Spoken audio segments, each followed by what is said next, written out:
Major investments are being made by airlines all over the world in brand new and modernized premium cabins. The push comes at a time when something called premium leisure travel, which is a 2022 Skift Megatrend, has been growing. Premium leisure travel is when people are willing to pay more for a nicer seat when they are traveling for fun. American Airlines, the Lufthansa Group, United Airlines, and other airlines are currently working to improve their onboard products in order to get a bigger share of this profitable travel market. This is important because the recovery of high-revenue business travel has slowed to about 80% of what it was in 2019. United is betting everything it has on the Dreamliner. United Airlines is the only U.S. airline that uses all three models of the Boeing 787. So the company has made a promise to use this wide-body plane to open up new routes and markets. But the Dreamliners are also one of the last kinds of planes that the airline is putting through the Polaris retrofit project. The first baby form of the Dreamliner, model number 787-8, just recently went back into service after getting a full cabin upgrade. Even though each of the biggest 787-10 Dreamliners came with the new Polaris and Premium Plus cabin when it was delivered, the planes didn't start flying until a little more than a year later. And now, United Airlines is putting their Polaris and Premium Plus seats on their 787-9 Dreamliner planes for the first time. The airline is updating the cabins of its already existing 9s, while also getting brand new planes with the updated cabins already installed. Polaris is a function of the Boeing 87-9. People sitting in the front of the plane will probably be blown away by the views. Instead of having forward-facing business class seats organized in a 2-2-2 layout, passengers will instead be seated in 1-2-1 Polaris pods, each of which will have direct aisle access. Before, there could only be a total of 5 rows in the front cabin. With the new staggered layout, however, there can be a total of 8 rows there. Behind the second set of doors that lead outside, there is a smaller cabin with room for 4 people. Even though these seats are behind the boarding door and closer to the engine, I would still choose to sit here if I had a Polaris ticket, even though they are busier and louder. It gives you a level of privacy that the main cabin can't match. In Polaris cabins, single seats are sometimes near the aisle and sometimes near the window. This is the norm for the whole group. If you are going by yourself, you should do everything you can to find a seat that is right next to the window and has an odd number of seats next to it. The table's closeness to the aisle makes it easier to keep your distance from the other people in the cabin. Also, each of the even-numbered solo seats only has 1 window, while each of the odd-number solo chairs has 3.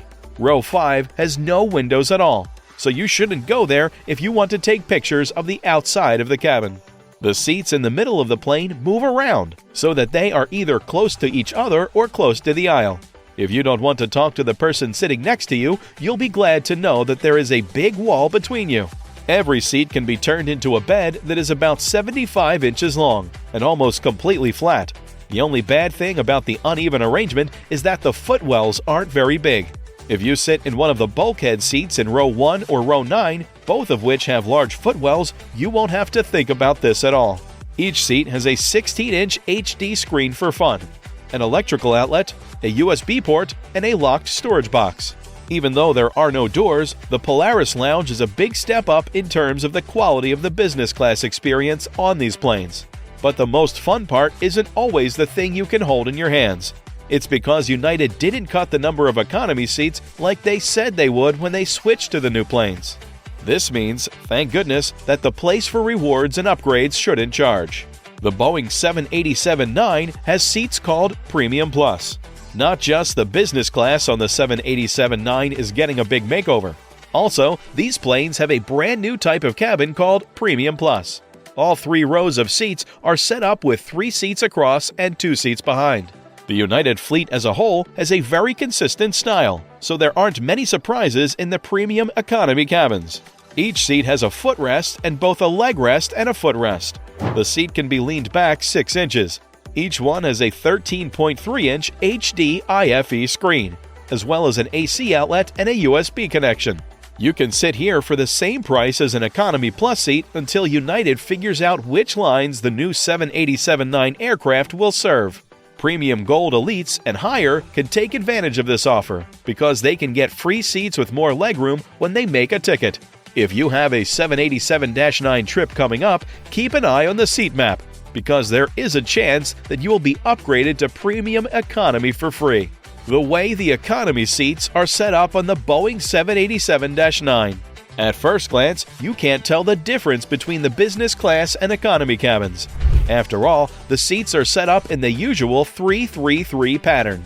But the most important change is that, compared to the older 787-9s, 49 seats have been taken out of the Economy Plus deck. It was clear that United would have to turn some Economy Plus seats into regular ones to make room for the Polaris and Premium Plus cabins. But that wasn't enough, because the new 787-9 has 16 fewer coach seats than the old one. Even though this might be difficult for people traveling in economy class, there is good news. Because there are so many first-class seats, there are a lot of upgrades and awards available. The coach itself is made up of 2 different rooms. There are only 6 rows in the first cabin, which are for people in Economy Plus and Preferred. The premium seats have up to 3 inches more space between them than the regular seats and the preferred seats. Rows 42 through 57 of the sitting area are in the main coach cabin. Row 42, which is the exit row, has the best seats in this area. Even though they have a lot of legroom, the fixed armrests in proximity to the galley may bother some people. Many of the windows in row 53 are broken, so you should avoid it at all costs. Concerning the seat itself, each one has a new 9-inch screen, a seat back pocket, and a tray table. Also, there are 2 power ports for every 3 seats in each row. If you are going with a partner, you should choose a seat in row 56 or 57, since each end of these rows has 2 seats. Even though these are the standard seats on the bus, they each have extra storage on the side. Overall impression: when United starts using its brand new Boeing 787-9 planes, it will be a big step forward for passengers. The changes are clearest and most welcome in the business class cabin, which is the only place where they can be seen. Your happiness will go up when we get rid of the old 2-2-2 arrangement and switch to one where each seat has clear access to the aisle. United also showed off their brand new Premium Plus cabin on this type of plane. Even though this choice is the perfect mix of coach and business, the level of service could still be better. Also, some changes will be made to the economy class, like a new video screen and new seat covers. The fact that the number of first-class places on the 787-9 won't go down is probably the best news of all. In fact, it's getting worse now that the Premium Plus cabin has been added. In short, you should keep your fingers crossed and hope that the brand new 787-9 will be used on your next United Dreamliner trip. Thanks for watching this video. Stay tuned for more.